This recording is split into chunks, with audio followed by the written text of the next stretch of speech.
பனையூரில் விஜய் தலைமையில் செயற்குழு கூட்டம் நடைபெறவிருக்கிறது. இந்த ஆண்டுக்கான தாவேகவின் முதல் மாநில செயற்குழு கூட்டம் நடைபெறவிருக்கிறது. அதற்காக விஜய் காரில் புறப்பட்டு சென்ற காட்சிகளை நாம் தற்பொழுது பார்த்தோம்.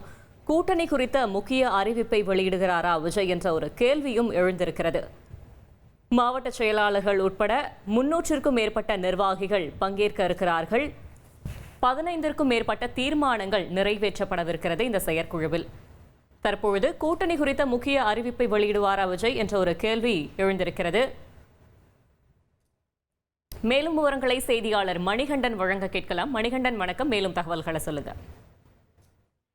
வணக்கம். தமிழக வெற்றி கழகத்துடைய மாநில செயற்குழு, அதாவது இந்த ஆண்டுக்கான முதல் மாநில செயற்குழு இன்னும் சற்று நேரத்தில் கூட இருக்கிறது. அதற்காக பனையூரில் இருக்கக்கூடிய கட்சி தலைமை அலுவலகத்திற்கு கட்சி தலைவர் விஜய் வருகை தந்திருக்கிறார். நீலாங்கரையில் இருக்கக்கூடிய அவரது இல்லத்திலிருந்து புறப்பட்டு சற்று முன்னதாக பனையூரில் இருக்கக்கூடிய கட்சி தலைமை அலுவலகத்திற்கு வந்திருக்கிறார். இந்த செயற்குழுவை பொறுத்தவரையில சட்டமன்ற தேர்தலையொட்டி நடக்கக்கூடிய செயற்குழுவாக இருப்பதால சட்டமன்ற தேர்தல் பணிகள் குறித்த மிக முக்கிய அறிவிப்புகளும் தீர்மானங்களும் இந்த செயற்குழுல இடம்பெறும் என தெரிவிக்கப்பட்டிருக்கிறது. அந்த அடிப்படையில 2026 சட்டமன்ற தேர்தல் குறித்த கூட்டணிகள் தாவேகாவை சுற்றி பல்வேறு கருத்துக்கள் நிலவி வரக்கூடிய இந்த சூழல்ல பாஜக, அதிமுக உள்ளிட்ட கட்சிகளுடைய முக்கிய நிர்வாகிகள், முன்னணி நிர்வாகிகளுமே கூட தாவேகாவுடன் கூட்டணி இருப்பது, விஜய் கூட்டணிக்கு வந்தால் எங்களது கூட்டணி பலம் பெறும் உள்ளிட்ட பல்வேறு கருத்துக்களை தெரிவித்து வரக்கூடிய நிலையில தாவேகா என்ன நிலைப்பாடு எடுக்க இருக்கிறது என்பது குறித்த ஒரு அறிவிப்பு இன்று வெளியாவதற்கான வாய்ப்பு இருப்பதாக தெரிவிக்கப்பட்டிருக்கிறது. இந்த அறிவிப்பு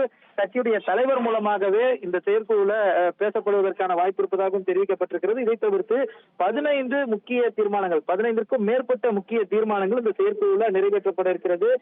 அதுல சட்டமன்ற தேர்தல், பொதுமக்கள் நேரடி சந்திப்பு, அது மட்டுமல்லாமல் கிராமங்கள் தோறும், நகரங்கள் தோறும் மண்டல வாரியாக பிரித்து பொதுக்கூட்டங்களை நடத்துவது, அதாவது கணக்கின்படி 1000க்கும் மேற்பட்ட பொதுக்கூட்டங்களை இந்த சட்டமன்ற தேர்தலுக்கு முன்பாக நடத்தி தாவேகாவுடைய கொள்கை பிரகடனத்தை கிராமங்கள் தோறும் கொண்டு சேர்க்கும் விதத்துல கூட்டங்களை நடத்துவது என உள்ளிட்ட முக்கியமான முடிவுகளை தீர்மானங்களாக செயற்குழுல ஒப்புதல் பெற இருக்கின்றனர். செயற்குழுவை பொறுத்தவரையில அங்கீகரிக்கப்பட்ட அரசியல் கட்சிகள் ஆண்டுக்கு 2 முறை செயற்குழு நடத்தி அந்த அஜெண்டாவை, அந்த தீர்மானத்தை தேர்தல் ஆணையத்திடம் சமர்ப்பிக்க வேண்டும். அந்த அடிப்படையில இந்த ஆண்டுக்கான தாவேகாவின் முதல் செயற்குழு இன்னும் சற்று நேரத்தில் துவங்கி இருக்கிறது.